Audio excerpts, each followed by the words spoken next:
দলের খেলোয়াড়দের প্রতি দৃষ্টি আকর্ষণ করে বলছি এবং উভয় দলের অধিনায়কদের প্রতি দৃষ্টি আকর্ষণ করে বলছি, আপনাদের খেলোয়াড়দেরকে নিয়ে সারিবদ্ধভাবে নিজ নিজ জায়গায় বসে পড়ুন।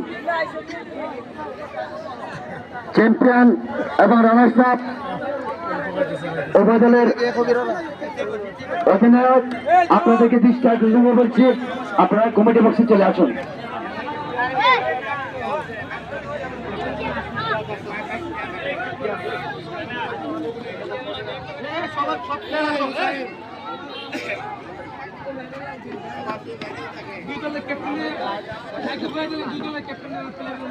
উভয় দলের খেলোয়াড়দের প্রতি দৃষ্টি আকর্ষণ করে বলছি, চ্যাম্পিয়ন এবং রানার্স আপ উভয় দলের খেলোয়াড়দের প্রতি দৃষ্টি আকর্ষণ করে বলছি, আপনারা সারিবদ্ধভাবে দাঁড়িয়ে যান। ইতিমধ্যে আমরা দেখতে পাচ্ছি চ্যাম্পিয়ন এবং রানার্স আপ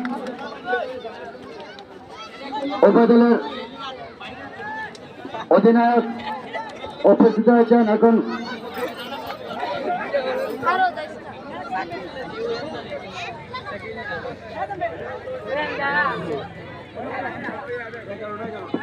এখানে আরেকটি বিশেষ ভাবে একটি পুরস্কার আমাদের যে প্রধান অতিথি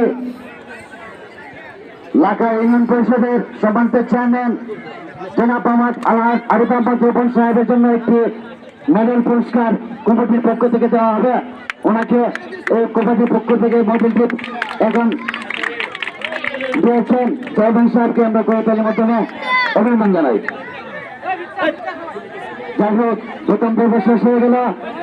দ্বিতীয় পর্ব রানার্স আপ পুরস্কার বিতরণ করবেন আমাদের চেয়ারম্যান মহোদয়। চেয়ারম্যান মহোদয় এখন রানার্স আপ পুরস্কার কাটতে এখন এই পর্যায়ে আমরা দেখতে পাচ্ছি রানার্স আপ পুরস্কার বিতরণ করলেন। একটি ট্রফি চেয়ারম্যান সাহেব রানার্স আপের অধিনায়ক লাখা একাদশের অধিনায়কের কাছে এই বাচ্চার উবাবকে তার হাতে দিয়েছেন। আমরা তাকে করতালির মাধ্যমে স্বাগত জানাই, অভিনন্দন জানাই। আরো 11টি মেডেল রয়েছে, এটিও চেয়ারম্যান সাহেব আমাদের হাতে দিয়েছেন। চ্যাম্পিয়ন অধিনায়ক নিজামুদ্দিন একাদশের চ্যাম্পিয়ন। এখন আজকের যে খেলার ফাইনাল খেলার সর্বোচ্চ গোলদাতা এবং চ্যাম্পিয়নের 4টি গোল 3টি গোল করছেন hat trick man of the match, তার ট্রফি এখন দিয়েছেন